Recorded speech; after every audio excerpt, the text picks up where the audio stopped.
একটা কথা দিবে তুমি? আরে বলো না তুমি কি করতে হবে। কখনো কারোর মায়ের জন্য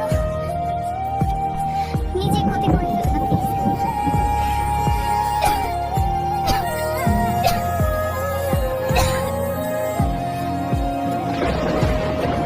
আমি তোমাকেও ছাড়তে পারবো না, বাবাকেও ছাড়তে পারবো না।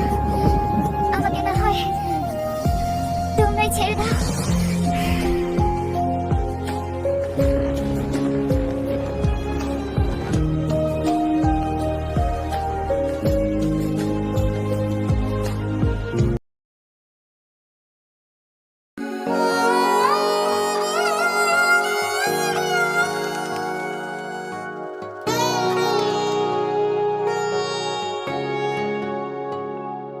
हमारे दिन काटते